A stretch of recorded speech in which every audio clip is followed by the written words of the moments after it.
इस वक्त ओटीटी की दुनिया में ऑपरेशन सफेद सागर नाम का एक शो ट्रेंड कर रहा है जो हाल ही में नेटफ्लिक्स पर स्ट्रीम हुआ था।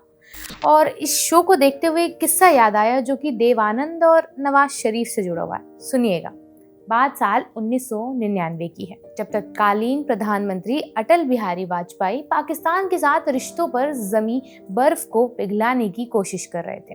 भारत और पाकिस्तान दोनों परमाणु परीक्षण कर चुके थे और दोनों देशों के बीच तनाव काफी बढ़ चुका था। लेकिन इसी तनाव के बीच वाजपेयी ने बातचीत का रास्ता चुना और लाहौर जाने का फैसला किया। ये दौरा इसलिए भी ऐतिहासिक था क्योंकि वाजपेयी दिल्ली से लाहौर किसी ट्रेन या हवाई जहाज से नहीं बल्कि बस से पहुंचे थे। फरवरी 1999 की इस यात्रा को आज हम लाहौर बस यात्रा के नाम से जानते हैं। वाजपेयी के साथ इस बस में सिर्फ नेता और अधिकारी नहीं थे, बल्कि कला, साहित्य, खेल और सिनेमा की दुनिया से जुड़े कई बड़े नाम थे।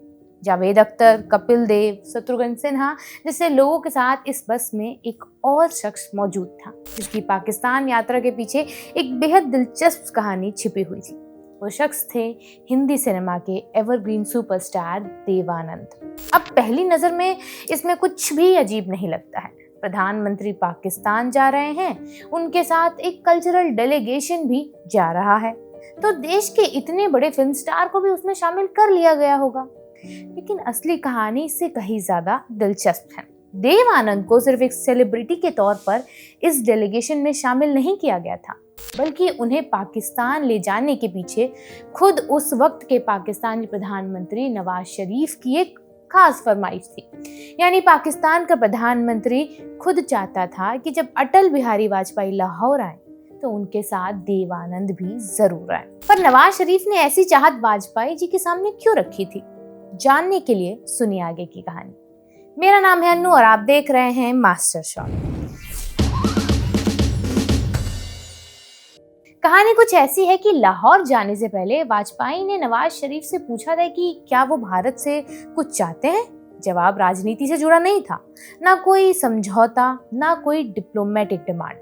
नवाज शरीफ की तरफ से कथित तौर पर जवाब आया, अगर हो सके तो देव आनंद को अपने साथ ले आइएगा। और बस यहीं से देव आनंद की इस यात्रा की कहानी शुरू होती है। इस कहानी का अगला हिस्सा और भी दिलचस्प है, क्योंकि बताया जाता है कि खुद देव आनंद को भी बहुत पहले से नहीं मालूम था कि वो प्रधानमंत्री के साथ पाकिस्तान जाने वाले हैं। यात्रा से महज एक दिन पहले उन्हें लाहौर रहने के लिए कहा गया।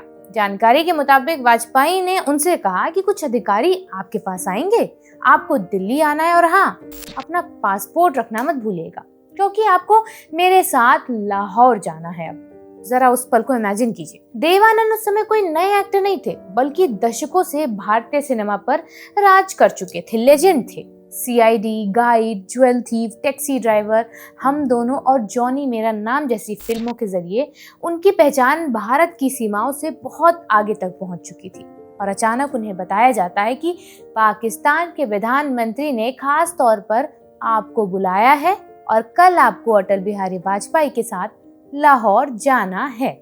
लेकिन देव आनंद के लिए लाहौर सिर्फ पाकिस्तान का एक शहर नहीं था, उनकी जिंदगी की कई पुरानी यादें इस शहर से जुड़ी हुई थी। देव आनंद का जन्म ब्रिटिश इंडिया के शकरगढ़ के इलाके में हुआ था, जो आज पाकिस्तान में है, जबकि उन्होंने गवर्नमेंट कॉलेज लाहौर से अपनी पढ़ाई पूरी की थी। यानी जिस लाहौर में कभी एक नौजवान धर्मदेव किशोरीमल आनंद पढ़ाई किया करता था, उसी लाहौर में अब दशकों बाद हिंदी सिनेमा का सुपरस्टार देव आनंद लौट रहा था।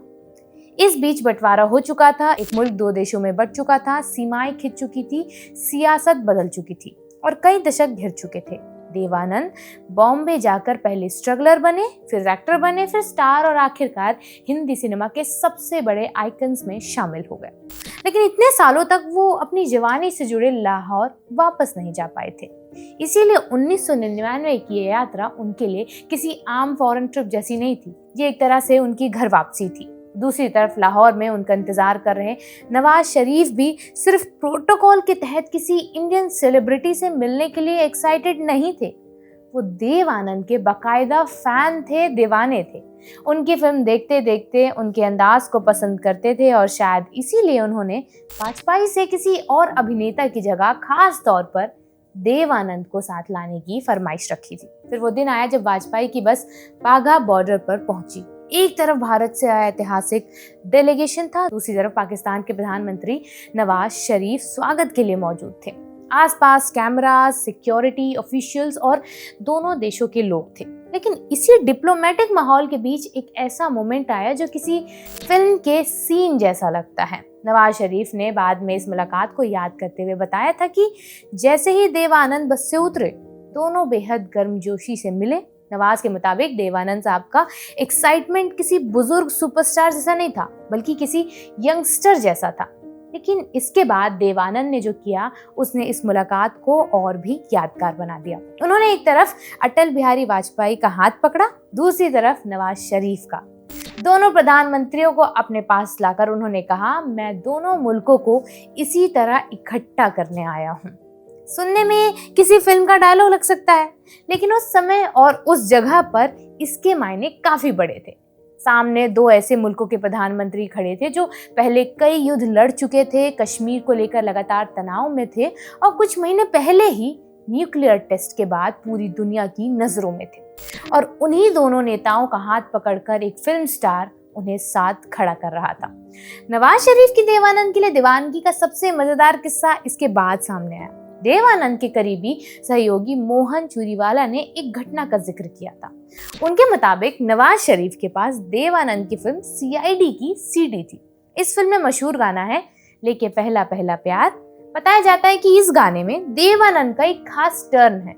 उनका एक छोटा सा मूवमेंट नवाज शरीफ को इतना पसंद था कि वो इस हिस्से को बार बार रिप्ले करके देखते थे। सिर्फ गाना रिपीट नहीं करते थे, बल्कि देव आनंद के उस खास मोमेंट को स्लो मोशन में बार बार देखा करते थे। ये थी उनकी दीवानगी देव आनंद को लेकर। लेकिन लाहौर यानी दूसरी तरफ, लाहौर की इस ऐतिहासिक यात्रा के कुछ ही महीनों बाद कारगिल की पहाड़ियों से ऐसी खबरें आने लगी थी जिन्होंने पूरी तस्वीर बदल दी थी। ऊंची पहाड़ियों पर पाकिस्तानी सोल्जर्स और इन्फिल्ट्रेटर्स की मौजूदगी सामने आई। धीरे धीरे घुसपैठ का पैमाना साफ हुआ और मई 1999 तक हालात युद्ध की तरफ बढ़ने लगे। इसके बाद भारतीय सेना ने जवाबी कार्रवाई शुरू की और इंडियन एयरफोर्स भी इस कॉन्फ्लिक्ट में शामिल हुई। इसी दौरान शुरू हुआ ऑपरेशन सफेद सागर, जिसमें इंडियन एयरफोर्स ने कारगिल की बेहद मुश्किल पहाड़ियों और ऊंचाई वाले इलाके में मिलिट्री ऑपरेशंस को सपोर्ट किया। यानी जिस साल की शुरुआत में भारत और पाकिस्तान के प्रधानमंत्री लाहौर में शांति की बातें कर रहे थे, उसी साल कुछ महीनों बाद दोनों देशों के सैनिक कारगिल की बर्फीली घाटियों में आमने सामने थे। और आज जब ऑपरेशन सफेद सागर सीरीज जो नेटफ्लिक्स पर आई है, 1999 के उसी दौर को दोबारा चर्चा में लेकर आई है, तो नवाज शरीफ और देव आनंद वाला ये किस्सा इसीलिए और ज्यादा फैसिनेटिंग हो जाता है क्योंकि आज हमें पता है कि उस लाहौर बस यात्रा के कुछ ही महीनों बाद क्या होने वाला था। लेकिन उस वक्त वाघा बॉर्डर पर खड़े लोगों को भविष्य नहीं पता था। वहां एक तरफ वाजपेयी थे, दूसरी तरफ नवाज शरीफ और बीच में देव आनंद, दोनों के हाथ पकड़कर कह रहे थे कि मैं दोनों मुल्कों को एक साथ लाने आया हूं। और कुछ महीनों बाद उन्हीं दोनों देशों के जवान कारगिल में एक दूसरे के सामने लड़ रहे थे। लेकिन कारगिल के बाद भी देव आनंद और नवाज शरीफ की कहानी खत्म नहीं हुई थी। उसी साल अक्टूबर में पाकिस्तान में जनरल परवेज मुशर्रफ ने मिलिट्री कूप किया और नवाज शरीफ की सरकार चली गई। बाद में नवाज शरीफ को पाकिस्तान छोड़ना पड़ा और उन्होंने जेदा में एग्जाइल का समय बिताया। नवाज ने बाद में बताया था कि उस मुश्किल दौर में भी देव आनंद ने उनसे संपर्क बनाए रखा था। वो उनका हालचाल पूछा करते थे। बाद के सालों में दोनों की लंदन में बहुत सारी मुलाकातें भी हुई। नवाज शरीफ ने देव आनंद की मौत के बाद बताया था कि दोनों एक बार लंदन के आईडी पार्क में एक साथ टहलने निकले थे। राजनीति बदलती रही, दोनों देशों के रिश्ते ऊपर नीचे होते रहे। नवाज शरीफ की सत्ता चली गई, वो एग्जाइल में चले गए, लेकिन देव आनंद से उनका बना रिश्ता कभी खत्म नहीं हुआ। फिर साल 2011 में देव आनंद का निधन हो गया। उनके जाने के बाद नवाज शरीफ ने उन्हें याद करते हुए बताया था कि उनकी आखिरी बातचीत कुछ साल पहले हुई थी। नवाज के मुताबिक देव आनंद ने उनसे कहा था, मैं तुमसे मिलने फिर से पाकिस्तान आऊंगा, लेकिन वो मुलाकात फिर कभी नहीं हो सकी। इसीलिए ऑपरेशन सफेद सागर में दिखाई देने वाला देव आनंद और नवाज शरीफ का ये छोटा सा चैप्टर सिर्फ बॉलीवुड ट्रिविया नहीं लगता है, इसके पीछे उस दौर की पूरी कहानी छिपी हुई है। ये वीडियो फिलहाल यहीं तक। ये किस्सा आपको कैसा लगा हमें कमेंट सेक्शन में जरूर बताइएगा और देखते रहिए मास्टर शो।